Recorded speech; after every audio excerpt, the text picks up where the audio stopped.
episode is brought to you by Granicus, empowering a modern digital government. Welcome to another episode of BTT Discussions. Today we have a very special guest, Key Clark.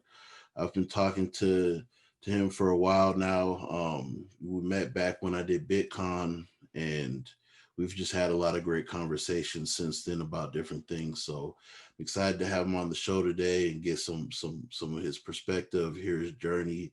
That's one thing that makes this show very special, is that everybody has a different journey, and so we get to highlight a lot of the differences but a lot of the similarities as well when it comes to, you know, being Black and navigating through this world of corporate America, or even through entrepreneurship. And some people are tackling both.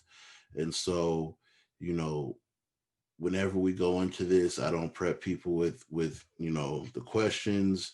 I don't give them time to think of the answers. Everything's off the top. I teach them the format of the show so they know to give good answers, but everything else is more discussion based. So I'm excited to hear what he has to say, just like you all are. Can you go ahead and introduce yourself and talk a little bit about where you are today? Hi, thank you for having me. By the way, that was an amazing introduction. Can I just tell you? Thank you. You didn't miss a beat with that. So where am I? Where am I today? Right now, I work at Best Buy. I'm an associate digital engineer, level 2, and that means I'm at the near the beginning of my career. But I've been a software engineer for about 2 years, and I really love my job and I really love my team. Awesome. So we'll come back to kind of Best Buy and your role today, but what I want to get into is your journey. So let's talk a little bit about what made you, you know, even consider getting into tech. Was it, you know, watching something on TV or in a movie? Did you have a relative that was in tech? You know, where did you meet a recruiter when you were in school? Like, what was that first little spark that told you, like, you know, as a young Black man, this is something that I could do? Man, this is gonna be a cheesy answer, but I'm a child of the '90s. 1999 was like the height of my childhood, and I think Mm, there's this TV show called Digimon about kids jumping into computers and like I getting lost in remember. the digital world, and that just made me feel like so many great feelings. And I always just had a love for technology. I had a love for the digital world. I had a love for the internet, and just from a childhood, I would always like make things like blogs. I would always like do HTML, websites, like little cheesy stuff like that, fan pages and stuff. And then as I was getting older, I think my parents both just identified those as being interests for me, especially my dad. So my dad would like go out of his way to expose me to like, Java programming language, and a bunch of other stuff dealing with technology. And those interests really carried me through like my childhood. They were hobbies for me. I did the school website and just like a bunch of other like random stuff with programming and web design. But I didn't think it was like a serious career when I was in school. I just thought it was a fun thing to do. And so it wasn't until I got out of graduate school that I came full circle with those things, and I started to take it more of like a serious like career path that I could go down. Nice, Yeah. I love that. That's not a cheesy answer. That's a good answer, and I Okay. do remember. That I was like do my remember. poetic like story arc. And I do remember Digimon for sure, and all those Yu-Gi-Oh, same type of thing, and Pokemon and all that. Yeah. So, um, so you said something interesting that I love to hear, which is that your parents kind of identified, you know, what your interests were, and then kind of helped nurture that. It doesn't sound like they forced it upon you. So, did your parents have a background in tech at all, or were they just like, hey, he likes this stuff, we're gonna figure out how to support that? In my early childhood, the answer to that question would have been no. But I will say that my parents were very insightful and they were very observant of like the times and of the trends and of, they were really interested in like our growth as children. So they bought computers for us to play with. You know, I was allowed to tinker around with like DOS. I had no clue what I was doing. I didn't do Mm, anything productive with it, but like I had the ability and the exposure, to be close to it. But it wasn't just technology; it was like STEM related stuff in general. got it. Um, yeah, does that answer your question? Yeah, definitely.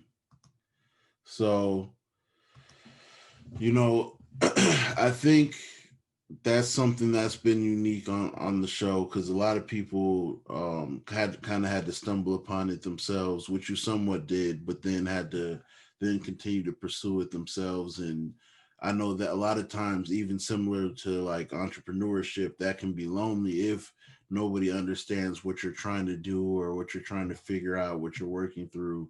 And so that's a great it's great that your parents were able to do that. When I was young, I had a similar story. Just like I like tinkering with different things. I probably took apart a computer when I was, maybe 12, 13, and was figuring out just what all the pieces were, and kind of not even really knowing what I'm doing, but just being like, oh, I wonder if I upgrade this or find something that has a higher RAM or, whatever it is, not even know what I'm doing, just messing around with stuff, and then kind of getting into and learning more. But my family had no idea about computers. Like if a computer was slow, that means it was trash, right? It didn't mean get a bigger hard drive or buy more RAM or upgrade it in any type of way. It meant it doesn't work anymore, right? In my household. And so, I was always taking apart our game systems and stuff like that. I think around eighth grade, I tried to learn how to code, but we had really slow internet. And then I just had like limited resources. And that's one of the things. Like now you got YouTube and you got, boot camps and you got Udemy and you got all these different platforms where you can kind of self-teach. They even have apps. And I had an aunt uh who built websites, but she was in New York. And so when I finally got to visit her, I was excited. I'm like, I'm gonna have her teach me. And then like we're visiting. So of course she wanted to do everything else, then sit down and teach me how to like make a landing page, right? So she gave me like some resources, and that was kind of it. But because of the kind of that lack of help in the beginning, that led me to just go in different directions later on, right? And so I think that's one of the common things is a lot of times we are already interested in it in one way or another, whether we're tinkering or fixing our own stuff, or whether we're really like, oh, this just tech, we just think technology is cool in the first place. And then life kind of, or lack of resources kind of takes us in a different direction. And then we have to find our way back to it once technology catches up and once accessibility catches up. And that's been kind of a common theme. So I think that's a good thing to highlight because, like I said, we want our viewers who are thinking about getting into it to know like you may have already had an interest and you just didn't nurture it or have the right tools. And also for the people on the other side that are a resource, right? Corporate and stuff like that sponsor or that donate computers or that have different coding programs, to know like what you're doing is helping if you're already doing it. And if you're considering doing it and wondering if it's worth it, it's definitely worth it because you're going to help us fill out this pipeline and add more resources to what we need. So I think that was a great gem to drop in itself. So okay, so your parents are nurturing your interests, right? You're learning, you're making little websites and landing pages and stuff like this, and then you went to school. So what'd you go to school for I went to initially? school for a lot of for a lot of things. So mostly I focused on graphic design and illustration. My undergrad is a Bachelor of Science in Broad Area Art, and then my master's degree is in commercial illustration, focusing on graphic storytelling. But then Awesome. after I finished grad school, I went back to school to study engineering at Prime Digital Academy, which was an incredible program. Good. They actually reached out as well to work with Black Tech Talent on some placement and some other things. So glad to hear that it was effective for you. So did you find that because on the topic of boot camps, so did you find that having a degree along with going to Prime Digital was what helped you land a job, or do you feel like going doing a boot camp itself was able to do that? Um, yes, in this superficial sense that people like degrees, I think that having a degree does help. You know, I can't necessarily say that it's a useful way to like filter through candidates and stuff like that. But I do think on a superficial level, people do value that sort of thing. But let me say, my dad, he did something like a boot camp when I was in school. When he was like 40 years old, he didn't have a college degree, and he was able to find work in technology as well. And that's actually one of the reasons why I thought to go to a boot camp in the first place. And I feel like, even if you don't have a degree, that certainly is not a barrier for entry, at least for what I do. Yeah, definitely. And we've had a lot of conversations, in Black Tech Talent, with maybe three or four companies now that, we're working on possibly developing internships for people who went, through boot camps or are self-taught. So they went through the non-traditional route of college, and they'll be able to get that experience, or at least that initial work experience on the resume, so they can pursue what they're trying to work on. Because I think it boils down to knowing how to present yourself and how to position your resume, and that's something we talked about a lot as well. um because I know people that, we have members that did go the boot camp route, and they're struggling to find that first job or whatever. And so we wanted work on the career coaching and the making sure the resumes look right, and just the projects and stuff like that. And so I think it's a good balance. There are companies that are looking like, hey, if we're going to find the best talent, we can't have this barrier of having to have a degree, especially moving forward. You know what I mean? Like, moving forward, it's more affordable to do a boot camp. A lot of people have so much access to learn online and create dope projects. You yourself, you're obviously a creative, right? You went to school for illustration and graphic design and all these things. You're posting your art on LinkedIn all the time. And so, you'll have people that are in tech that are more pattern based and very strategic minded. And then you'll have people that are very creative, and that's how they approach tech from a creative standpoint. And so people who think like that don't necessarily need college. They need the proper training and to understand the tools and the task at hand. But they're the type of people that just figure it out no matter what, right? And so, I was telling a company that we were working with, a client of ours.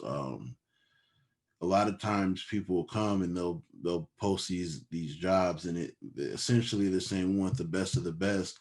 And I'm like, sometimes the best of the best comes from you. Sometimes you'll find somebody that's good, and they'll become the best from the experience of working with you. And so we have to, nurture talent and have some room for education and growth, because white people didn't come into these companies being the best of the best when they first got hired, right? We've heard stories of Google hiring people and then not even putting them on projects for months, and forgetting they're even there, right? So, and then, all the internship programs and all that type of stuff. So, but then they'll come to us and be like, we want senior level everything, and we want, the best of the best. Or we interviewed this person, we liked them, they were good, but they weren't a perfect fit. And it's like, so everybody you hired, every white person you hired was a perfect fit. They came out of college, senior level, with a million years of work experience and likability and the perfect resume and the perfect portfolio. Like, that's not the case. So that's a task that we take on as Black Tech Talent, to let our clients know, like, to be realistic in certain things. There are definitely high level positions with great perks and a lot of money that definitely require that experience, and we have those, right? But when you come to us and you're looking for senior level talent, remember, we have plenty of senior level talent. They also have senior level jobs already. They're not sitting on the couch waiting or begging for a job. If you're looking for somebody that's got 5 to 10 years of experience, they're probably not unemployed right now. So and that's a different process. If you're putting that on the job board, you're not going to get. If you want us to recruit and headhunt and get them from that job and show them why this job is better, then we can do that. That's a separate process. But we definitely have people on every level of the spectrum, from college to boot camps to senior level that have been doing things, to people who are a mixture of corporate and entrepreneurship, to freelancers. So, we're at total across all platforms. We're probably a little under 2,000 members. Meetup, which I reference a lot specifically because we engage with our meetup a lot, we're at like 260 right now.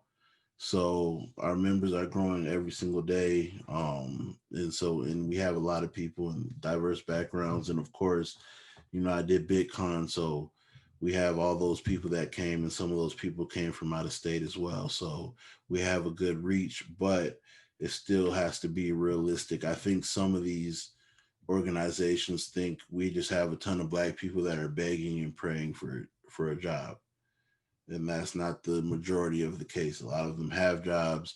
They may have gotten furloughed or laid off because of the pandemic, but they're not necessarily looking for scraps. And so we want to make sure that, everybody understands there's different routes, and we have to build out this pipeline a certain way to, make sure that more people are getting in.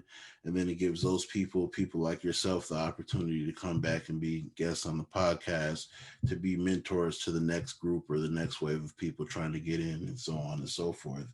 And so, that's something that we want to, highlight and make a point of as well, so that people who are watching, people who are listening, people who are booking me to speak, understand that this is not, a one-step solution. This is going to be a process. And one of the biggest processes in this is building trust. And the more consistent you are, the more you build trust. Because I have this conversation as well where I'm like, historically, black people always get the short end of the stick. We always get promised the world and then get given nothing. We probably end up with less than when we started. And so that's why trust is a huge factor. I had a company reach out on Thursday, I believe, and they're like, hey, we want to do some research. Black community is hard to tap into. We want them to do this, and this. Let me know if that's something you can share. And I'm like, how like I built a lot of trust, put a lot of money and resources into building this community. Like, I need to know exactly what you're doing research for, exactly what you want them to do. Like, what are you offering for compensation? Because part of the reason why my members interact and trust me is because they know I'm vetting anything that's coming through. We're not just sending out, anything. So they did follow up, and they let me know exactly what they were trying to do, and it made sense. I still haven't decided if we're going to work with them or not yet, but that's the type of detail that we put into what we're doing. And I'm the CEO of the company. I'm the founder of the company, right? There's 5 of us total. There's 4 people on my team. But I make sure that I'm part of everything that's going on. And that's another rare thing, because this is not my first company. If it was my first company, it'd be different, because then people are like, well, of course you're doing a million things. It's a startup. What do you think? I have other companies. I have other businesses. I've been doing this for a while. I could easily assign that type of stuff to my project manager and have her be like, yeah, ask them what they're trying to do. Or, yeah, just send it out and see. Or, yeah, just charge them a fee and tell them we'll put them in the newsletter. I could easily, brush a lot of that stuff off or let a lot of that pass through. But we have a 20-year plan um, to build out this pipeline. And so it's going You to said take a lot 20 of groundwork. years? Yeah, 20-year plan. 20 years, two Yeah. and zero? I want Wow. somebody who's 20 today to come into our community and be here when they're 40 and be a mentor. I want somebody who's born today to turn 20, and at 10, when they built their first robot, we highlighted them on the podcast or on the blog. And at 15, when they built some cool app, we're there for them. And at 18, because we've been highlighting them, Google is scouting them through Black Tech Talent, the same way athletes are scouted.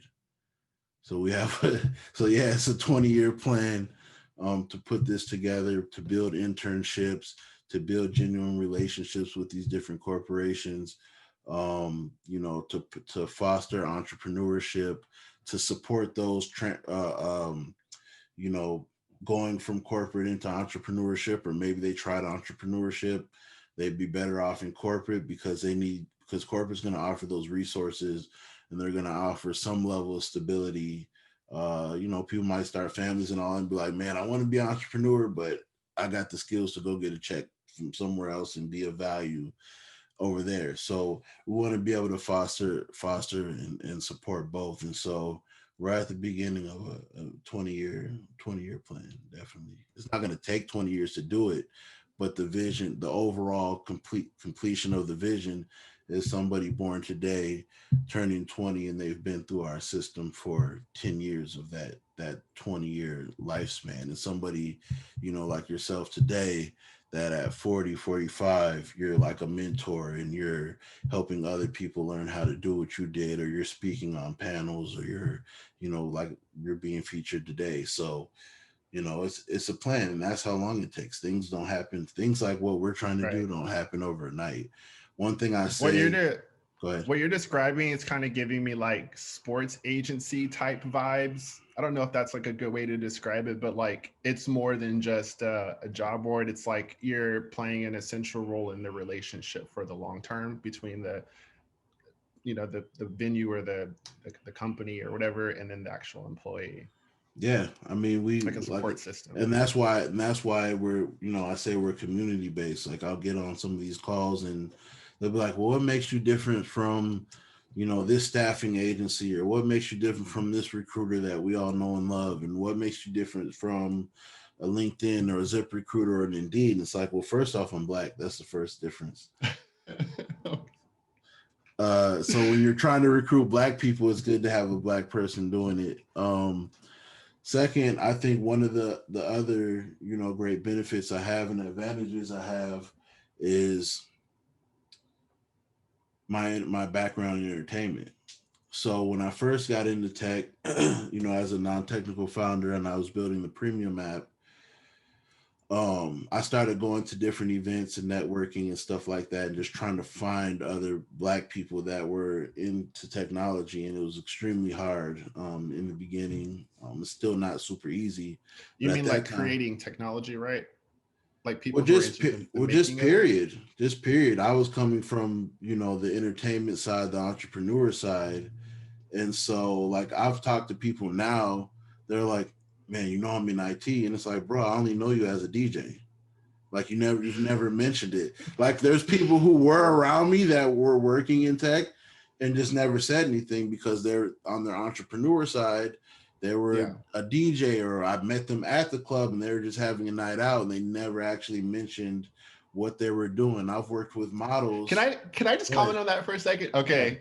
So I love that because there's like this misconception that there's like this great divide between being a creative person and being someone who works in tech. And I will tell you that a lot of people, at least where I work, are both creative and technology. Like a lot of people have backgrounds in liberal arts or literary arts, the fine arts, design, Mhm. like all these things that you would never think that would go with someone who's like an engineer or like a project manager. But like those interests, if you find the right industry to like practice, your IT skills or your technology skills, those other interests can be of huge value and of huge service. You can bring a lot of knowledge, a lot of context, and a lot of understanding about certain groups of people just from having diverse interests outside of your job. So yeah, Yeah, bring that with you. If you're a DJ, there's so much you can do with technology that has to do with music as well, production arts and all that stuff too. definitely. So yeah, it all is kind of like merging together when you think about it in a bigger picture.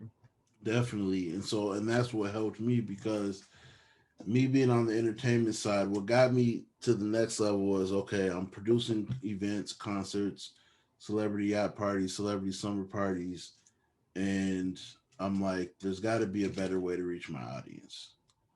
And so, in short, because I've told this story before, but essentially, there are no great tools or platforms to really reach that type of audience. Because if people always go, what about Facebook? And it's like, yeah, you want to fight the Facebook algorithm to have an industry? What if Facebook's no longer around? That's not going to happen. But what if it's not? Like right now, your organic reach is at like 1 to 2%. If you're Hmm. throwing an event that where you need 1,000 people to show up to like make good money, and you're only reaching 1%, and your limit of friends is 5,000, and your limit of event invites is 500, So that means you Mm. have no choice but to run ads, and you should be good at marketing. You should be good at all these things, but you shouldn't have to be in an industry, right? There's people who work on cars that are not graphic designers and don't know how to run the best Facebook ads, but they still make money working on cars, right? And so Mm-hmm. promoters, venues should not be at the mercy, especially if you're independent, if you're up and coming. You shouldn't have to be a master at Facebook ads and Snapchat and TikTok ads in order to make money. If you have the good idea, if you have the right artist or the right venue or the right DJ, there should be a platform that allows you to reach people who want to go out and have a good time, that kind of facilitates what the creative is based on how the platform is already created, right? And Mm-hmm. that's essentially, like, in a nutshell, without having to go off into everything we did with that, what we built with Premium. And so, like I said, I started going to different events, networking, getting more networked into it. And then that's how I kind of got into producing BitCon. The first one I just consulted. I helped book Nipsey Hussle. I helped with a lot of the production Oh, stuff so that behind the was you. scenes. That was you Yeah, doing. Wow. yeah, Okay. That's the first time I had ever seen a celebrity in real life. I don't know if celebrity is like the right term nice. because I feel like he's more than that. But like that's the first time I ever saw anyone that I, admired from a distance in person, and that really left an impression on me for sure. That's awesome. I'm glad I Thank got you. to help facilitate that. And that's a dope feeling, with producing events. It's like a lot of, even you see with the pandemic, um like a lot of the funding didn't go to people who like promote or venues or artists or anything, that lost their all their income went to zero, right? And that's part of why I had to pivot and focus on Black Tech Talent, right? Because my entertainment company went to zero. And so, people enjoy entertainment. They yearn for, a lot of people are in the house just depressed because they're used to going out to live shows and bars and listening to music and dancing and having a great time, and they can't. But then it's like when something serious happens, it doesn't get taken as serious as it is, for people who are creating content or people creating live experiences. And it's like, when I created my yacht party, the Good Life Yacht Party, it's the biggest yacht party in the state, on the biggest yacht in the state. And like a lot of people, especially black people, like, this is my first time on a yacht, like on a real, like, it's Yeah. 4 levels, it's 350 capacity, and mind you, that's the capacity to keep the boat level. It could probably fit almost 700 people, but the number has to be Wow. significantly lower so that if too many people go to this side, it doesn't start rocking to that side. So you're Don't want to talking rock the about, boat too much. yeah, so you're talking about a four level yacht, and you have a buffet and feed everybody, and there's two or three bars on there. And so just to Wow. be like, yeah, your first like experience on a yacht, like I was able to do that, or the different celebrities I've brought to town and the different concepts that I've put together. Um, to know that there was a guy who came to one of my events, and like he had cancer. He came, started talking to me. He's like, I had cancer, and my friends didn't want me to be depressed, so they brought me out here to have a good time, and I'm having a great time. I've never been to anything like this.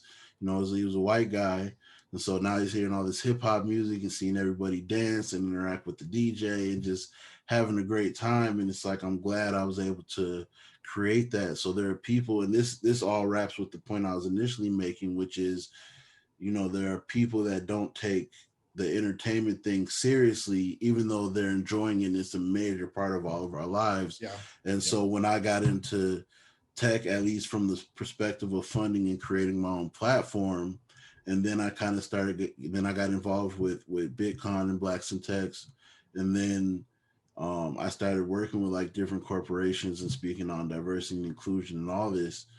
Um, there I would hear, people talk behind my back like, oh, like, what's his technical background, or what's his proficiency, and maybe you should get somebody who blah blah blah. And it's like, I'm gonna build the biggest database of Black technologists in the world, and Yeah. we're gonna be number one because I know how to build community, I know how Yeah. to do branding, You know what I'm saying? I know how Yeah. to entertain our people and bring our people together. The part of the reason why what I'm doing is moving so fast. I mean, if you're from we finished the website mid-June, we got our first paying client in the beginning of July. Right now, for people that are watching for reference, it's the beginning of November.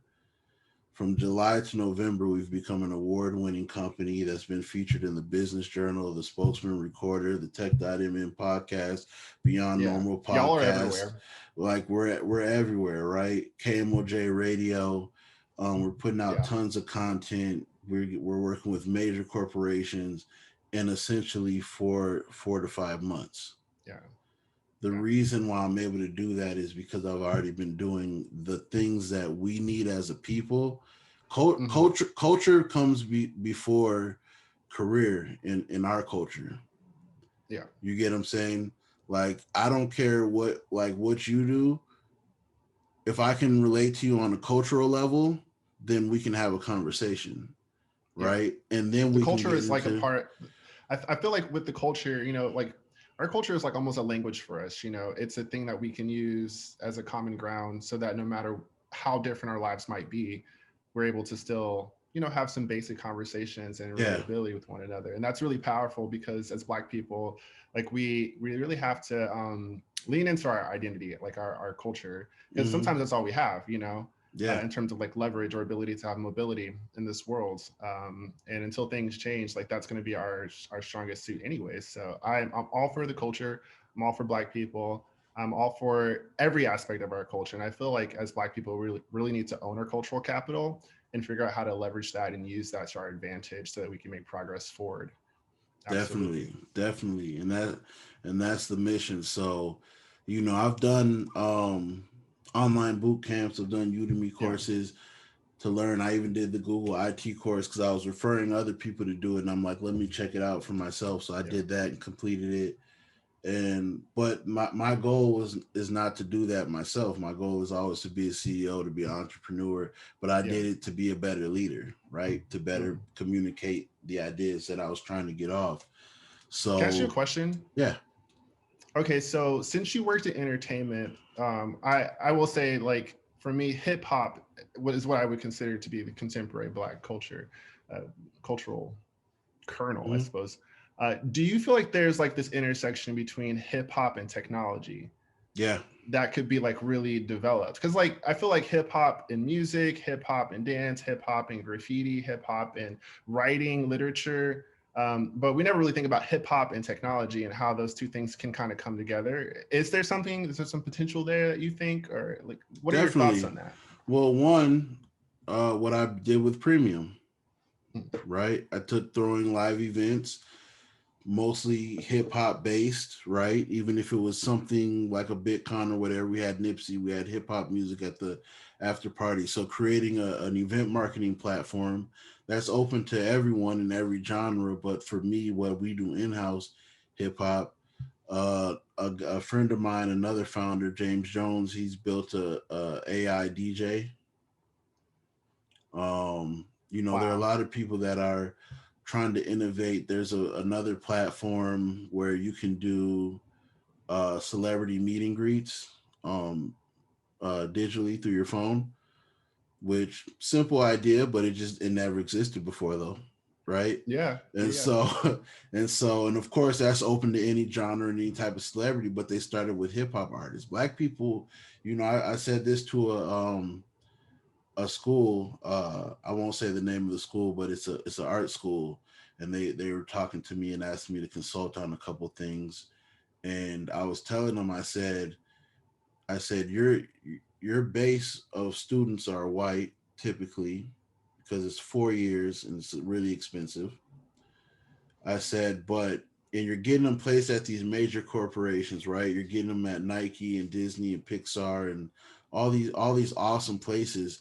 I said, but when those companies want to be a part of the culture, they call black influencers, social media influencers, not even traditional celebrities anymore, right? And Mm-hmm. Yep. and I said, and those influencers aren't going to art school, not because they Mm-hmm. don't want to or because they wouldn't, didn't think of it or can't afford it, Yeah. right? I said, so we got to figure out how to bridge that gap because then the person I was talking to was like, well, that's good, right? They're finding their way anyways. And I said, that part of it's good. I said, but I can tell you from working with them, they don't know how to draft an email. They don't know how to draft a Mm, proposal. They can't yeah. get brand deals unless the companies reach out to them, Yeah. right? My social Well, I think media. too, like, But a lot of times when people are trying to exploit, the Black community, for example, they don't want to work with someone who can write an email, who can speak eloquently, who, has a certain understanding, because that might present a challenge. right, And if they're just trying to get, X, Y, and Z out of a person, just for a very narrow business need without wanting to really bring them into the conversation, then it's much easier to just get someone who's really young or who is really unexperienced. Unfortunately, that happens a lot. I've never seen that happen, thank God, where I work. But I feel like that's a thing that happens in a lot of places. And I've definitely heard stories about people having experiences like that. it definitely. I mean, people try to do it now with Black tech talent. We're a startup, we're a business. People still try to get us to put stuff in the newsletter for free. Yeah, They'll try to put they want to post on the meetup for free. yeah, yeah, They'll just try to do a drive by. Hey, we got this position. You should share it with your community. yeah, That's not how it works. yeah. That's not the I've worked with a process. lot of people who are trying to get into technology. I've also worked with people who are getting into the arts and stuff too. And what I always tell them is, like, when it comes to like money or anything with business, it's always negotiation. It's always a two-way conversation. You should be able to ask as many questions as you need to ask in order to feel satisfied, and vice versa. You should be willing to offer up information to help the other person, and what they're doing as well. But like, if you ever go into like a job situation where they're just like, not willing to have a conversation or figure out like what your needs are, then that might not be the right job for you. That might not be the right company to partner with, if unless that's the kind of relationship you want, But I think a lot of people don't go into business necessarily wanting a purely transactional relationship. We want to have like real equity. We want to have Right. something more than just like, here's some money to do this like little thing. We want more than that, Right. because everybody else is getting more than that. So treat me like I'm an entity that you're on even playing field with, and I would do the same with you as well. It's a Yeah. two-way conversation. And I think in America too, we have to think in abundance, as Americans, and then especially as Black people. And the reason being is on both sides. So on the capitalistic side, the idea of capitalism is that we have to get as much as we can and leave you as little, right? Like I've heard in the business world, like the you have a good deal when neither side is satisfied because it Mm, means I did because it essentially means I'm trying to rip you off. So mm, if I'm trying to rip you off and you're trying to rip me off, and we come to a deal and neither of us is fully happy, that means neither of us successfully rip the other person off completely. mm. We found a middle ground, and we have to approach things differently than that. We have to approach things that we should both leave happy Yeah, because I'm assuming that you want all of what I got, and that might not be the position you're in. yeah, yeah, You get what I'm saying? I may be like, he draws and he illustrates and I want this logo, or I want this creation, or I want this character, and but I know he's gonna charge a lot. So what I'm gonna try to do is maneuver and blah blah blah. And it's like, maybe you might do it for the passion. Maybe even if I was like, I got this for you, maybe you'd be like, no, I like what you're doing. I'm just going to do it.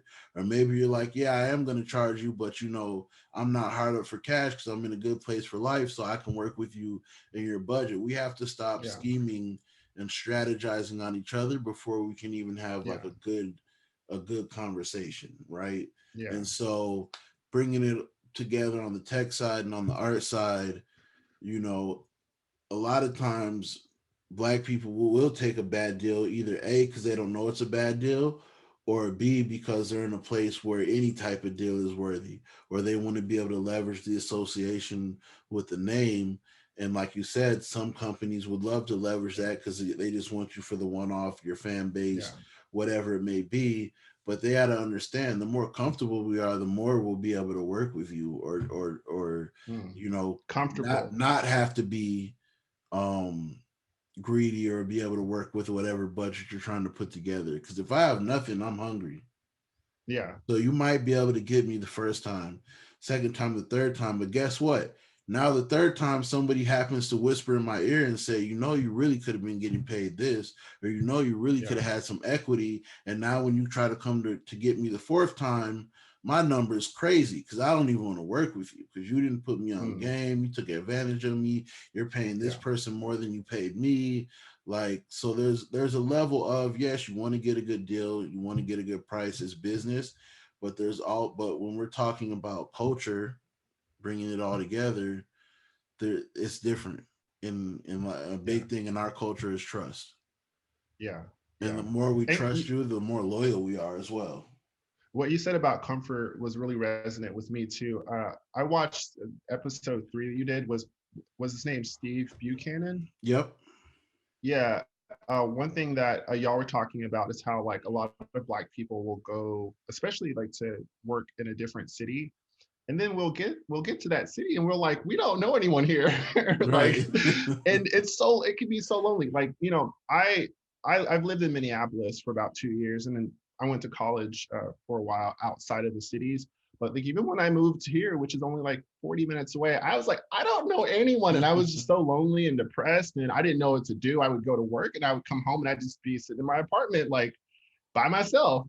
Yeah. And so, I think, obviously that's a bigger problem than companies can solve, but companies need to know that when you're hiring a person of any type of marginalized background, if they're going to come to you, realize that they're doing that at an additional cost if there's not a good community or a support system that they can embed themselves in. And that there's a value associated with that, if you really want them to come work for you. Because I know for me, I'm not going to go work in a place where I'm going to feel lonely and my life quality outside of work is going to go down. Like, I'm just not going to do it because there's more to life than a job and money.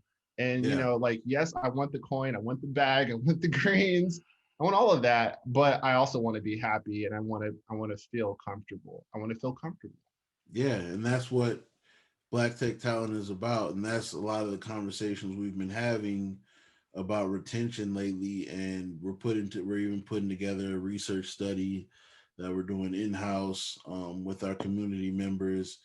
And we launched the happy hour, which is once a month. The next one's on the 27th of November, Black Friday, just to try out different things to make people feel more engaged. The last one we did, people came out, had a great time. It's R&B music all night, drinking food specials, and two of them came to me and said, "This is the most fun I've had all year because of the shutdown and the lack of community and just being out and being entertained." So that's a big part of it. Obviously, our newsletter.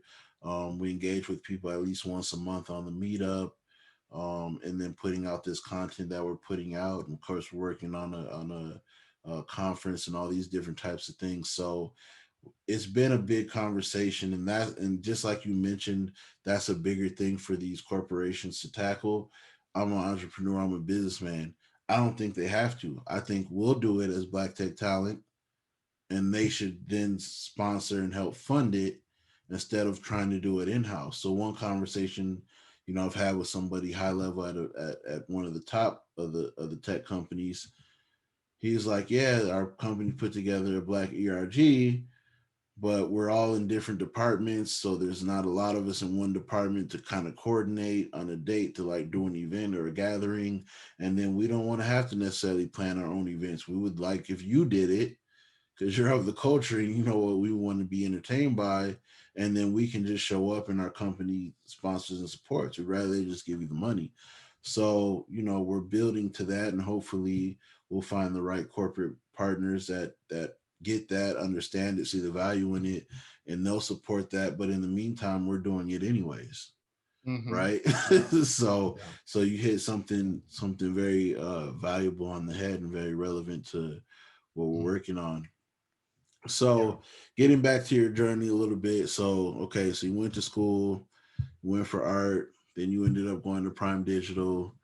How long after the boot camp did it take you to? Was your first job Best Buy?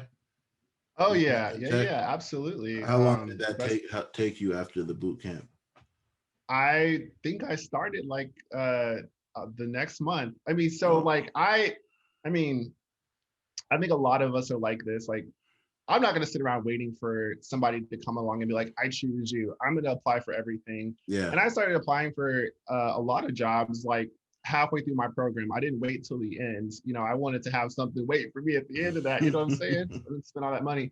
But yeah, so like I when I received a job offer, from Best Buy and also from another company, I was just like, I need to start working on this day because Mhm. I knew that I was going to run out of money if I didn't. Yeah.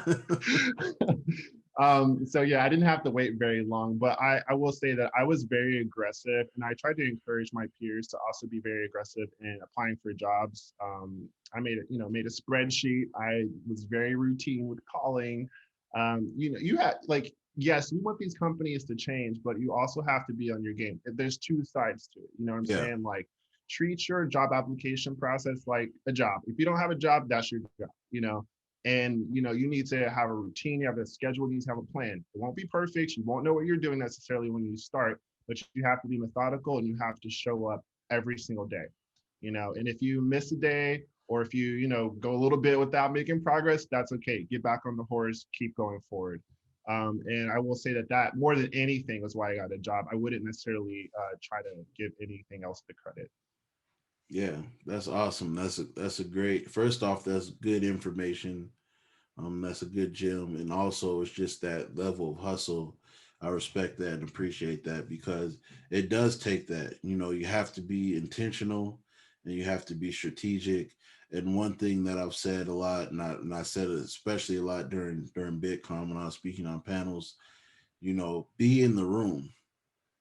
Like Mm-hmm. you can't do anything if you're not in the room. You can't be a part of the conversation if you're not in the room.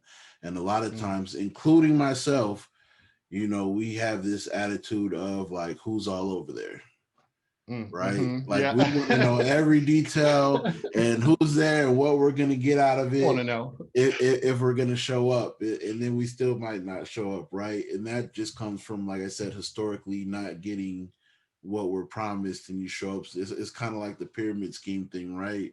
If old friend hits you up, hey, let's catch up, and then they pitch you this thing, and then you get there and it's nothing what was pitched, and it's different Yeah. information. Now they're asking for a credit card, and it's like, under Yeah. the right context, you might be interested in that if somebody's just like, hey, I'm part of this Yeah. thing.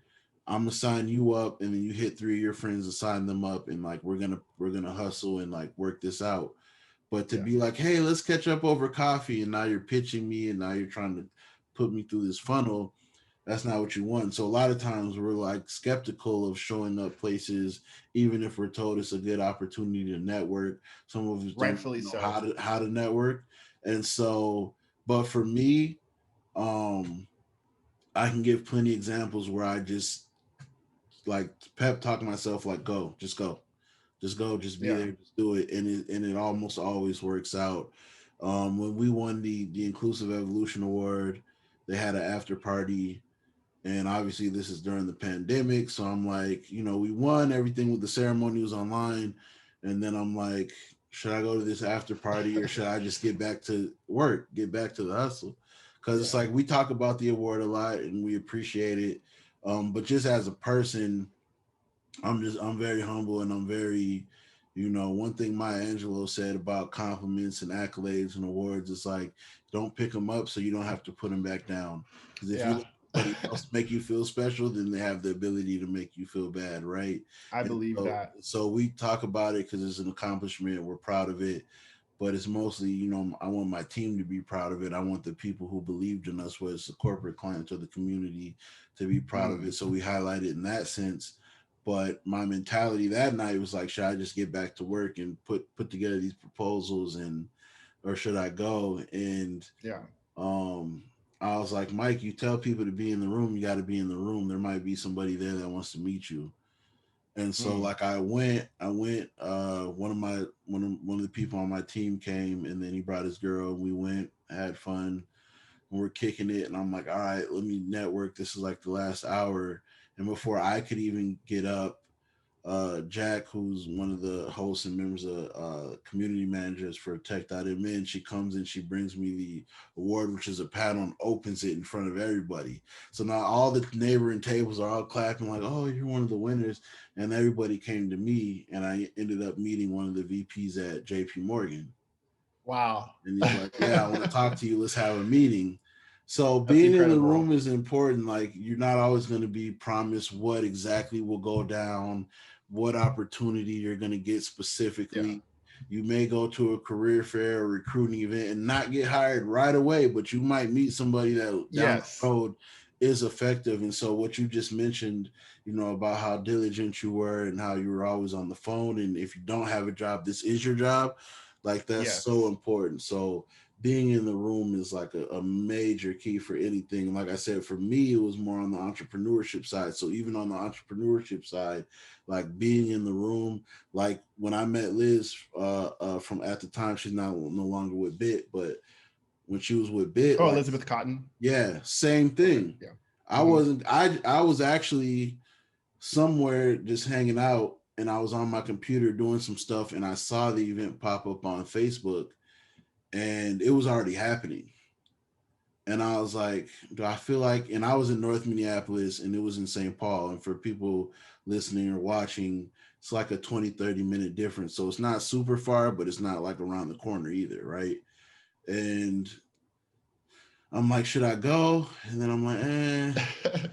And then I'm like, well, I am trying to find more Black people that are in technology. And this was Yeah. a Techquity event at the time. And the mayor of St. Paul, Melvin Carter, was there. And there are going to be some Yeah. VPs there. So I I'm didn't like, think it was going to be that big. And I was just like, whoa, what is this? yeah.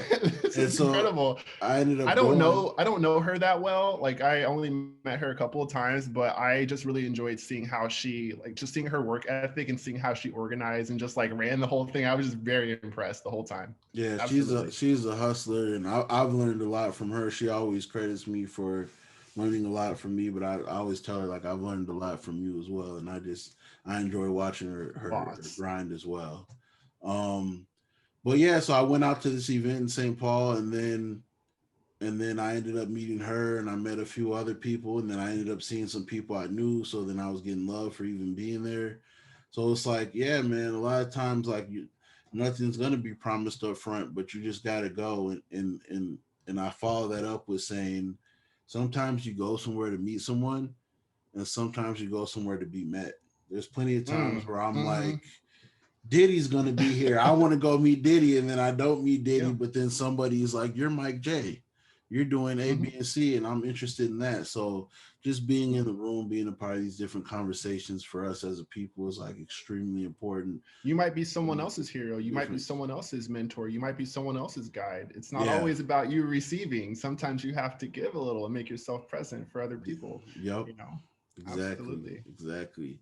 So now, like I said, a few of the big conversations we're having with our clients and our community are about retention, obviously inclusivity and stuff like that.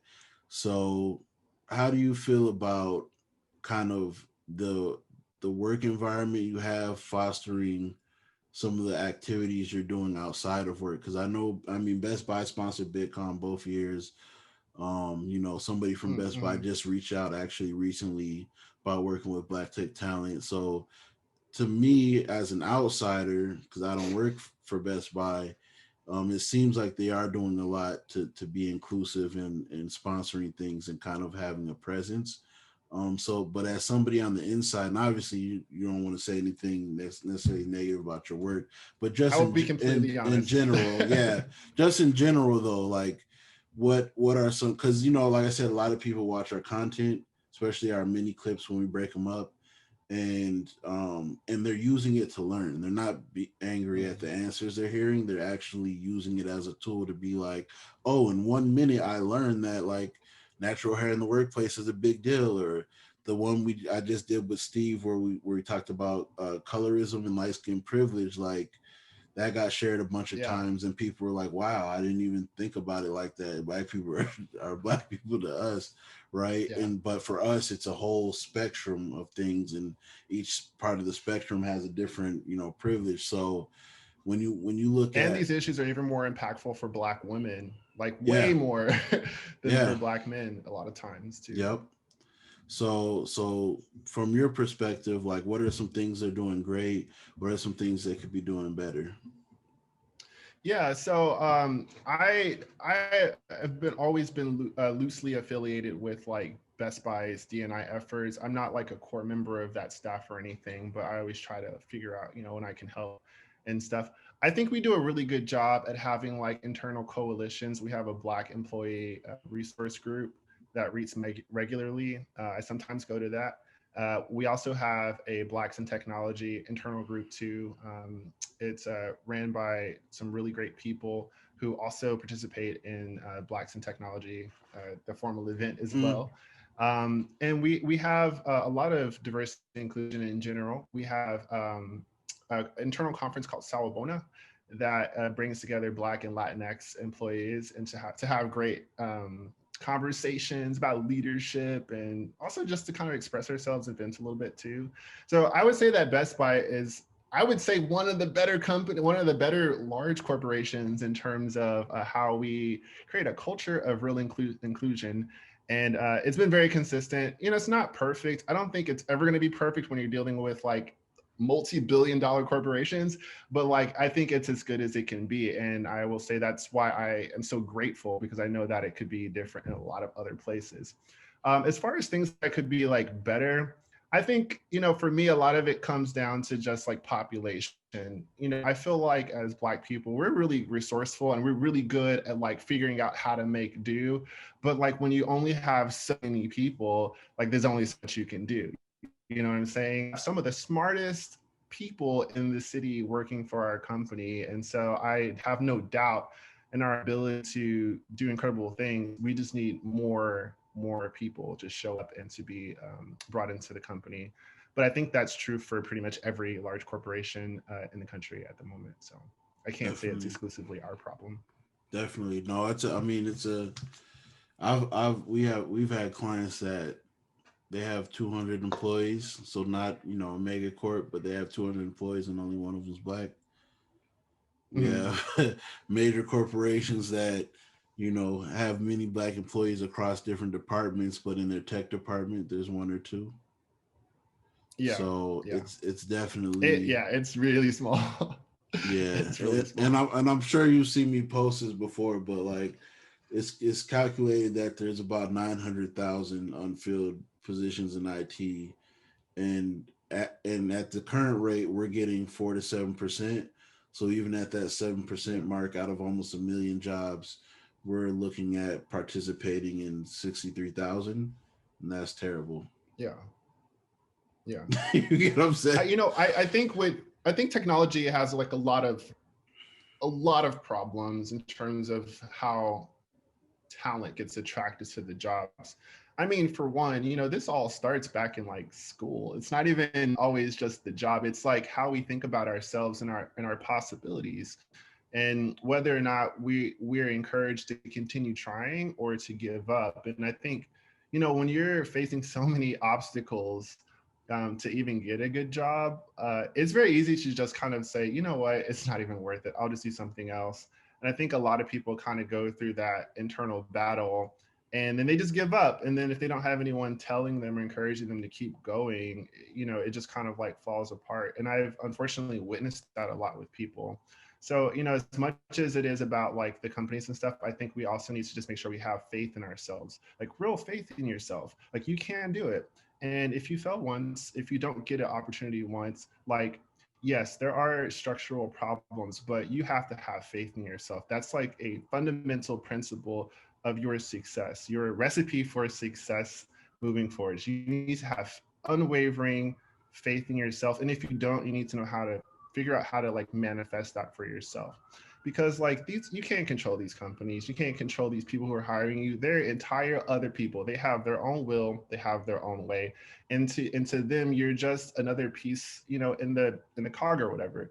So like you need to start with yourself, you know, start with your own faith in yourself, and then you need to apply pressure you know, Yeah. to these companies and say, hey, you want diversity and inclusion? I'm your diversity and inclusion. You need to show up and like, if you got a program, I'm going to take that program. If you have a path, I'm going to take that path. And I'm going to keep bugging you. I'm going to keep being insistent. I'm going to keep emailing you. I'm going to keep following up. I'm going to keep giving you progress. I'm going to keep giving you links to my GitHub or to wherever I store my projects. Like you have to be like relentless, because people are not going to hear you the first, second, or third time. It might not be until the 10th time. I don't know. But like, you know, I was always raised, you know, I'm Southern African American from Oklahoma, Southern Oklahoma. You know, my family goes back way back to the land, you know what I'm saying? But I was always taught, like, don't give your power to other people to determine your future and where you belong. If there's a place where you want to be, have faith in yourself and do the acts and then follow through with them, and you'll get there eventually. Yeah. And, or you might find something better that you want along the way, because grass always looks greener on the other side. And trust me, it may not necessarily be that way for you. Definitely. And there's two things I want to spring off into from that. One is being relentless. This this field um and entrepreneurship in entertainment is like the rules and etiquette to it is way different from what society Yeah. is taught, especially Black society. Like I had Yeah.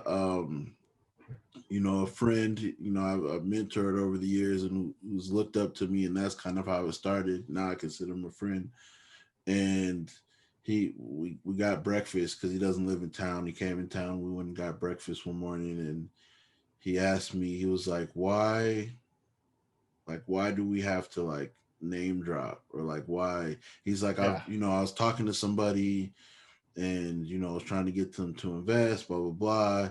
And like when I mentioned I had I think it was Yale students. He's like, when I mentioned I had Yale students interning for me, they're like, why didn't you say that from the beginning? And I'm like, because to Because him it it's like, matters. yeah, but to him he's like, because I know that feeling as an entrepreneur. Yeah. Like I like with the award, we won the award, and I'm like, let me get back to work, right? And it's like, if we don't feel on the inside like we're where we want to be, like this elusive feeling that we're looking for, nothing seems of that level unless you're somebody like me who knows branding and marketing. So we're like, Yeah. yeah. And so for Does that him, feeling ever go away though? You know? I don't think so. Like I I don't don't think it think does. but I think that's a good thing. If you're It's a good thing if you can have perspective. Like if you can be Mm-hmm. like I had to grow into that. Like I have done dope stuff because there's moments where I had achieved a lot and just still felt like I didn't achieve anything, right? Yeah.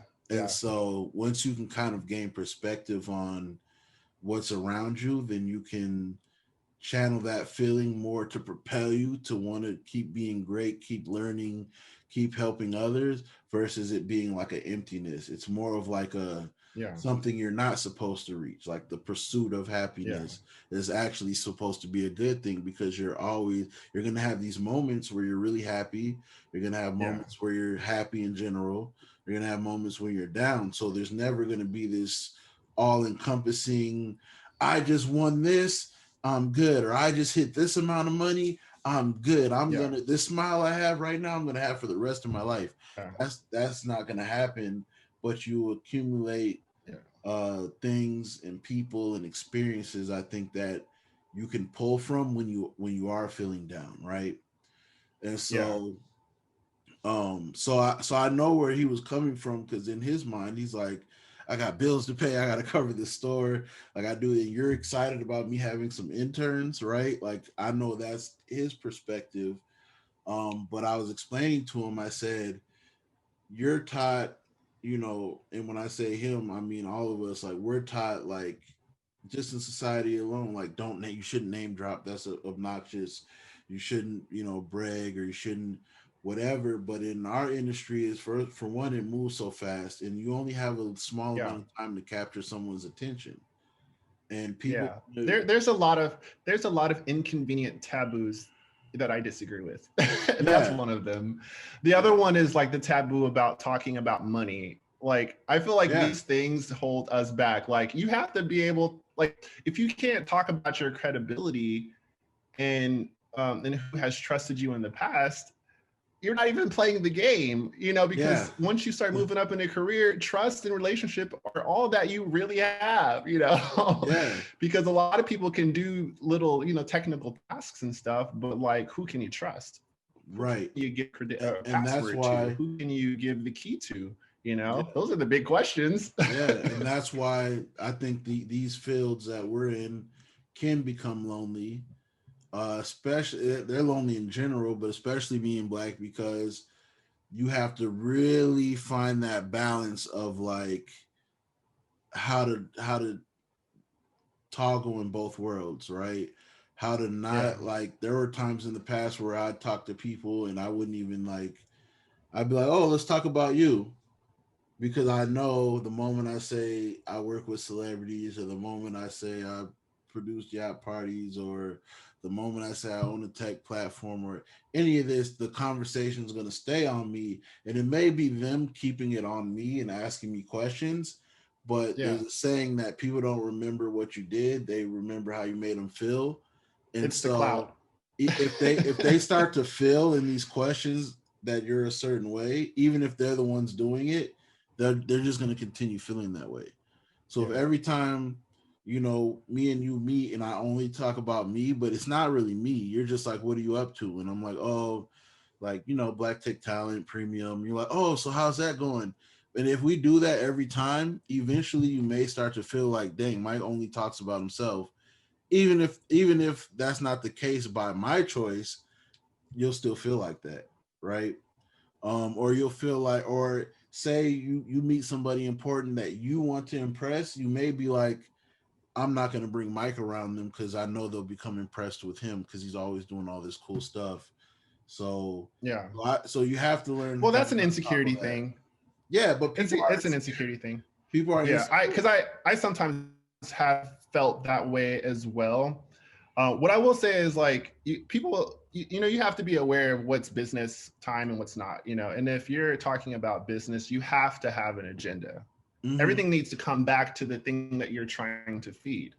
And sometimes people might misinterpret that in a certain way or might not Yeah, understand it, but that's how you build a company. It's awareness. It's making it important in your own heart, and then also figuring out how to make it important to other people, and that happens through conversation and sharing. If you're yep, really about something, you share that. You know you don't just hide that. What I'm saying? right. Like, you have to really share and communicate. Yeah, I mean, and for everyone it's something different. And I think the times when I have felt the frustration or the jealousy or whatever, it's probably been because I didn't have something of my own that I could like feel confident in or like lead with, or figure out how to grow. But yeah, it's there. It was just waiting for me to find it and to develop it and to focus on my own race instead of someone else's. yeah. So Definitely. And that's something that, because me in a leadership role, even people that aren't in tech, or necessarily aren't yeah. in entrepreneurship yet, but me just talking to our people in general and trying to, enlighten and get them into something that we're doing. Um, you know, I'll have people that, because street culture and hip hop and all that is prevalent, and it's Yeah. like, I was actually talking to somebody who is on Facebook that actually knows what I do, and we were talking about something, and there's always that random that butts in and thinks you're lying or you're not, because they've never met a black person that's doing things on the level that you're doing. And Yeah. so, it got to the point, first it was the discrediting, and then it was like, nah, I mean, I was like, first, I really wasn't talking to you, but since you're here, here are some links or whatever. And then Let's do it and this. then it becomes but then it becomes, oh, he really does it. But instead of being like, oh, I was wrong, my bad, or whatever, or just tapping out, then it went to, Yeah. well, if your real boss is moving silence, And I was like, I'm not a That's drug not dealer. lyric. I'm not a drug dealer. I don't have to move in silence. I'm a Yeah. marketer. I'm a promoter. I'm a community leader. I'm a public speaker. Like Never my heard job of is, anyone marketing in silence. yeah, like it's not my job. It's not my job to move in silence. Now, don't get me wrong. As an individual, Yeah. yes, I move differently Yeah. because I I come from that environment. You don't want people to necessarily know everything about you, and It I'm very depends what you're private. doing, right? Like there's a time and a place for everything, you know. Like for me as an artist, I naturally want people to see all of the stuff that I draw, but like Yeah, I don't share everything, you know. But when I do share and I do speak or I do present myself in any way, I make sure that I do it in a way that is strategic. It feeds into yeah, something, you know. Is a bigger plan behind it. I don't just haphazardly do things. I try not to, at least yeah, sometimes. Um, but something you said really, really captured me. I think, you know, even if you don't have accolades, that's not what we're talking about. right. We're talking about as you make progress, be aware of where you're succeeding and where you're not succeeding, and keep account of that. Yeah, Keep track of your successes and your growth and share that. It might be an award, but it can also be something else, you know, a certification or an accomplishment or something that you made. Like build up your resume of things and then actually talk about them, share them. And when you meet people and have conversations, like figure out how you can relate your ideas to the things that you've done to them, connect people to the things that you are passionate about. yeah, You know, that to me, that's what it's really about. I don't have a lot of awards or anything like that. I've only ever gotten like one award as an adult, and it was for something related to art. But I don't sit around waiting for that. That stuff, if I had it, it wouldn't be like the core of what gave me confidence. My confidence comes from knowing my journey and my story. You yeah, know what I'm saying? Like being able to look at how far I've come, because yeah. I can't compare to anyone else's race in that regard. So, anyways, what you said really captured me. I wanted to just share that. For sure. No, and that's good, and that's real. You know, it's a real thing. That's why, like I said, trying to educate people to switch their mind frame Yeah. based on those things that we mentioned may be Yeah. taboo in regular society, but like in winning, like it's Yeah. a whole different game, right? I If you're have, going in for a job, it is all marketing. I yeah, mean, think like I was doing so I was doing like resume reviews and, you know, consultations primarily for college students and for people transitioning mid-career into technology. And one of the things I would always tell people is like, when you submit a resume or when you have any kind of conversation, it is a marketing thing. You have to sell yourself. You're not just a bullet point list of like skills and abilities. You know, it's not just a checkbox thing. You have to be able to tell your story. You have to say, oh yeah, I've been working on this project, and you have to be able to explain why you worked on it and what's cool about it, and, you know, what you learned from it. And, you know, just you have to really be able to do more than just check off a box in terms of like your skills and stuff. And that's what's going to make you stand out. You know, when they say we have to like work 200% in order to get the same outcomes, but that extra 100%, it comes from like really being like just aware of yourself, developing those soft skills, being able to speak to things and have a conversation and just share your passion, your passion. No one can say no to someone who really, really loves what they do. It's hard to say no to someone who just really, really cares about what they do right, and gives their 100% or their 200% even, you yeah, know, like, and they may not be able to give you that job at the moment. They may not be able to like say yes at the moment, but eventually they'll say yes, or they'll think about you, or they'll refer you to someone, you know, yeah, or at the very least, they will speak well of you. And that's still a plus. It's still a win in my book. yeah, definitely, definitely. So that leads to my next question. A lot of times I'll see that there'll be black people that get into corporate or become, you know, to a certain level of Mm, success, and then they become out of reach for other black people who aren't at that level, can't pay that same price, can't generate that same level of interest, yeah. but are doing something that's worth it, right? We're talking about ideas Yeah. or concepts that are worth it. Um, and they can't even get the help from our own people. Yeah, So this yeah. is close to my heart. I will So say, yes, this is true.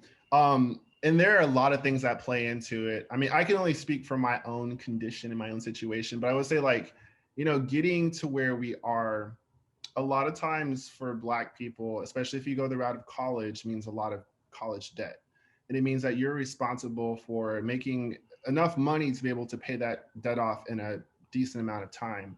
And so I think for a lot of people, when our system is built to exploit you from, your teenage years, you don't really have as much freedom, as an adult to take jobs that may not necessarily pay as much on the front end. But make no mistake, like we need to recognize that getting paid on the front end is not the only way to get paid. And Right. sometimes the best pay comes from the backside. But when Yeah. you need money right away, like I did, like I was like, I need like cash, like right now, Right. because I was like really broke. When you need that, like you don't really have a lot of negotiating power or leverage that you can draw from in order to take maybe those opportunities that don't pay as much in the front but might have dividends in the future. So that's a real struggle. I mean, I do think that sometimes also like the switch from being in one class into another. I don't know like the correct political terms for those things. So I don't want to like, I don't know. Is like lower class a bad word? I don't know. But I felt like I was lower class. I use tax brackets. That's how Okay, yeah. I was in I a very low tax bracket. Okay. I never made like I never made the 2 digits or above until I was like 28 years old. okay. And so like getting into, I was like, I'm in the middle class now. Like I'm not broke. Like Right. if I want to take a vacation somewhere, I could probably go. And that's a big adjustment, and that does have, well, first of all, I won't complain because that's a place of privilege. And I know that that privilege is part my work, but also part circumstance for me. But I will say that don't mistake that sometimes distance or sometimes disinterest for like apathy. I think people go through things, and changing your social class is a huge transition, and it can be very lonely and it can be very isolating, right?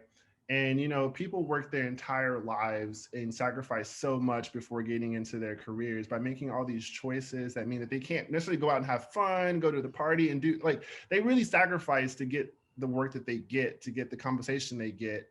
And I think even if you don't see like people looking back to their communities right now, in the long term they will, because one thing that won't change, they're Black. Yeah. That will always be the case. And they may not necessarily always know what to do with that from the position of privilege, but eventually they'll get the message Right. because they'll always be Black. And I had to learn that lesson too, because when I first started, I wasn't thinking about volunteering as vigorously. I was involved in stuff, but it wasn't like a core mission for me. But the longer I got into the corporate world, I was like, yeah, money can get rid of a lot of like stress, but it doesn't necessarily attract the happiness. Money can like get rid of obstacles, but it doesn't necessarily always bring the things that you want. And if it's like culture and community and like relationships, just like the basic stuff that we get from being around people that we feel like we can relate to regardless of color, but for this case it happens to be color of skin. I think money will never be enough if you can't get those other things. And so charity, be in the community, volunteer, give your time. It doesn't have to be any specific way. For me, I like to do more or less this kind of thing, right? Like chit chatting with people online, because I'm an introvert. I'm a loud introvert. But like just connecting with your community. And there's no one way to do it. I think the last thing I'll say is like, I think when you go from like being really poor to having any kind of money, like one of the difficult things is like knowing what to do with that money, right? Because all of a sudden you have people that pop up who are related to you, or like who, or, and you want to help everybody, but like you can't help everybody. And you have to figure out like where you can give your resources, and that's a hard, like there's no right answer to that, right? Because there are limits. And Yeah. wherever those limits are for you, that's going to cause pain, and it's going to cause people to feel like you're not doing enough, and you'll never be able to do enough. So personally, I always try to advocate for the perspective of the people who are like making that transition from social class, because that's been my journey. And I will say that it's been awkward, it's been frustrating, and I thought I was gonna like get all this money and have a great job and in tech and just like I don't know what I thought, like be the next like Zuckerberg or something. And Yeah. like, I still want all that stuff, but like, at the end of the day, we're still human beings and we came into these careers for a reason. And it's not always because of the money. Like for me, I want to be able to just be happy and to be at peace. And I had such a difficult childhood that I just want to make sure that I can build something for my family. And, because didn't have a strong family. And I also want to be able to like use my opportunities in my job to build the community around me because I didn't have that. So I can say like as a middle class person, I can never see myself like just not caring or becoming disinterested in the struggle of like the lowest bracket, because like that for me is home. But for other people, who have never really understood that kind of struggle, like I don't necessarily agree with like the distance or the disinterest in helping, but I can understand it at least just because of a lack of experience. And maybe that's something that we need to figure out how to work on as a community so that everybody can understand why it's important to be unified in our efforts to like change our community, not just the people who like, had to sweat blood and tears to get where they are. Yeah. That was a rant. It was a good rant though. I enjoyed it. It was a good rant That was a because, long rant. for me, climbing up the ranks, I've been able to see, every portion of it. And it's like, Yeah. sometimes you got to figure the first, if you go by society, the first 18 years of your life isn't even yours. Mm-hmm. Parents tell you what to do, your teachers tell you what to do. You're in whatever tax bracket your parents in, that's the tax bracket you're in, even if you didn't do anything to be in that lower or the higher tax bracket, Yeah. right? And You might even be in so a lower one. It's yeah, and possible. and so that's one thing society doesn't like give us a Yeah. break on either. It's not like, Yeah. it's like your parents were poor, so you're poor, right? Which isn't a Mm-hmm. fair situation because you haven't been in control of your life yet. And It's a mindset. that plays a big role in it because I remember, I grew up poor and I remember, being traumatized from like waking up and the cars being repoed or, Mm. we couldn't pay rent they negotiated a deal and I'm watching the big screen and the computer walk out of the house with the landlord. You know what I mean? Like those type of things affected me. So when I turned 18, I was so focused on like, I'm not going to be like them. I'm not going to be like them. But I didn't have any education to not be like them. I didn't have the Mm. education on how credit cards work or, just how certain things are or like debt to income ratio or how you should Yeah. break down your percentages for a job and all that type of stuff. And so I was focused on it. And then I was falling into the same traps because I'm like, I don't want to be like that.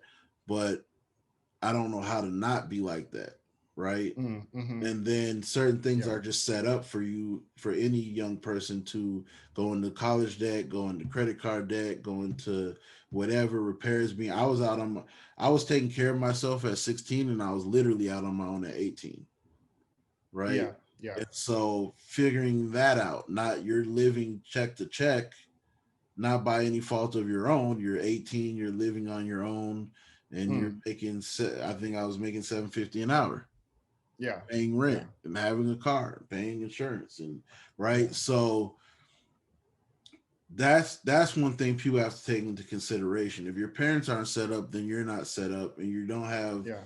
that freedom to really explore and be nurtured unless your parents are super intentional. Like your parents were intentional or like we're going to nurture this Yeah. situation. There are people who have absolutely nothing, but they're still like whatever we do have is going to the kids. They're the next Yeah. generation.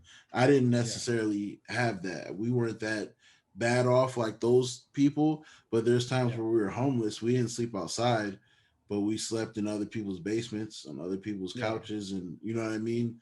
So, coming up through the ranks of that, but then look to where I got. And so for Yeah. me, it was me fighting through the mind frame and really educating myself. It wasn't because this is not a place where I would have been one way or another. You get what Mm. I'm saying? Because of my mentality and my hustle, and part of it's circumstance, part of it's the things I went through helped me become who I am today. but part of its personality, part of its DNA. Like, I grew up with my mom and my stepdad, so I didn't really know. My biological was a deadbeat, so I didn't really know that side of my family. And just like the last 3 years, I found out like I have a great great uncle who like revolutionized the tire. I have an aunt Wow. who's an engineer and she's an Yeah. entrepreneur. She owns like 5 different businesses over in Illinois. I have an uncle who's like Yeah. a real estate mogul. I had an uncle, I think it's like a cousin once removed or something, who worked with the Vikings. Like Yeah. in my actual bloodline, I have successful Black people. I had an aunt. Can I wait? Wait. Yeah, This is everything. This is yeah, everything to me. I'm new to this, but like I feel like just understanding your ancestors, that's like one thing as an African American or even as an African a lot of times too. Like if you if you don't know where you come from, you don't know what's possible. yeah, Knowing those stories can change how you see yourself in so many ways. Now, I'm not saying that just because somebody related to did something that means you're going to be good at it, but I just mean like the belief that it's possible and seeing an example. That's yeah. so beautiful that you have those stories. Thank you. Yeah, and I'm 31. I'm just now getting them, Okay. and it's like for me, it wasn't about. I was already doing what I was doing. I made my first $100 outside the house at Yeah. 6. Oh wait, so you're the same age as me, which means that when you graduated high school in 2008-ish, 7. 2007, Yep. so you graduated into a recession. Yeah. Which is the part of the story that I think is the craziest part, because what we had to go through coming out of high school as young Black, males and stuff in a Yeah. recession when you don't have a lot to begin with. Come on, come on, Yeah. come And on. I Where and are I the tell, flowers? I was just talking to a friend the other day. I'm like, I started my first business in a recession, and I started a brand new business during the global pandemic and global civil rights movement. Like Yeah. the hustle. So the hustle's always been there, but the part of my story relating to my bloodline and relatives is I felt alone because I didn't grow Mm, up with that. You get what I'm saying? I didn't grow up with mm, anybody understanding what an entrepreneur is. I didn't grow up with anybody believing that tech was for us. I didn't grow up with, just any of that. Really, it was like graduate high school, maybe go to college, maybe, yeah. and like get a good job, have a family. Like those were like the high level expectations. And so I actually got backlash for dreaming as big as I did. I actually got Mm, backlash for like, who do you think you are? But like you said, just knowing that made me feel like, okay, I make sense, because you feel like an alien or outsider within your family. And then I have a different, yeah. because me and my brothers have different dads, right? So I have a different last name I grew up with a different last name from the whole rest of my family. Yeah. My mom married my Yeah. stepdad, and then she had my brothers. Yeah. So I have a different last name. I have a different father, and I have a way different mentality than everyone Yeah. I'm around my whole life. Yeah. So I'm always looking to meet other people that are doing these grand things, or celebrities or whatever it may be, because I'm like, I Yeah. feel like those are the only people I'm going to be that are like going to get me, or I'll be able to identify with. Yeah. And I think that played a big part into why I'm good at community building, because I'm like, I Mm. got to find like-minded people and put them together Or else so you have I don't nothing. feel like an outcast. Yeah. Yeah. And Yeah. so that we get to where we are today, and that brings the conversation full circle with, this is why I'm able to come into building Black tech talent and build a community and understand culture and bring Yeah. people together, Yeah. even if some people are like, well, what's his technical Yeah. background? And it's like, bro, I can do, like I said, I went, I can do anything I put my mind to. yeah, There you I, go. I Boom. went on Udemy and took a class and was building landing pages and websites within like the first 2 weeks, and then did the Google IT. I can do anything. I can do anything I decide to do. Don't worry about what my background is in Yeah. anything. I can do. There's a reason I'm an entrepreneur, and there's a reason why I can build companies in a few months. There's a reason why you just mentioned we started off in a recession, and we're still building things in a pandemic, and able to pivot, and that is the magic that is being Black and coming from humble beginnings. Is we're going to figure it out one way or another. That's the winning. Mm-hmm. That's the hustler's mentality. Yeah, That's the winning mentality that we have. And like I said, you exuded it. And like I said, when we first started, what's great about this show is that we show the similarities intentionally and we show the differences. So me and you have a lot of differences in background, how we were brought up, like where we're even from. I'm from Minnesota, born and raised. However, uh the way you talked about pursuing a job and being relentless and going after it before you're even done with school and making a list, like you figured it out. You didn't have, there's a lot of people still trying to figure it out. You figured it out, right? And when in anything I do, I figure it out, and I do the same thing. I make a list, I go down. I put together an entertainment summit called Fame last year, and I I contacted over 100 contacts to try to get sponsorship. Yeah. I made a list and I just went down, went down the list. So we're gonna figure stuff out. We're gonna get the job done. I Now mean, it's for me, a just lot of things start with the list, like, I mean, whether it's getting a job in tech, or whether it's going to school for something new, or whether it doesn't matter what it is, you know, I'll speak personally. I've always found it helpful to think of a plan, to write it down, to make a list of things that I need, like high level things I need to do in order to accomplish it, and just go. yeah, If you want something, just go. Like, try to architect it, try to plan it, but then just go, because you're going to have to figure it out as you go anyways. Things aren't going to be as you thought. And sometimes when you go into an opportunity, it might not be what it was advertised as. Whatever, just go with the open mind, have your own agenda, and realize that, when it comes to jobs, at least, like, you're interviewing them as much as they're interviewing you. What you're really doing is you're motivationally interviewing them. Your job is to figure out what their apprehensions are and to break those apprehensions down so they can say yes. And writing things down, having a plan, that's the hustle. And to kind of wrap this into what we were saying before, yeah, the reason why I say this is because it's not just about getting that job. It's about how you think about things. That mindset that can get you through a recession when you're like 18 and you don't have a family you can go, call, or a couch you can sleep on if you're homeless. Like, that's the mindset that will teach you, like, I have to do something. I have to do something. And if I don't know the right starting point, I'm going to start from where I am. yeah, And I might flounder a little bit. I might feel a little awkward. I might not know all the steps, but that's not going to stop me. yeah, Because it's like, what do I want in the end of all of this anyways? Do I want success, or do I want just to stay where I am? And for me, I just never gave myself an option. And, if I hadn't gone through the hard stuff in my childhood, or like, in my young adulthood, maybe I wouldn't have that grit.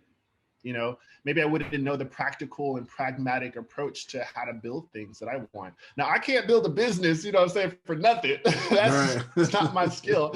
You can have that. I can't do that.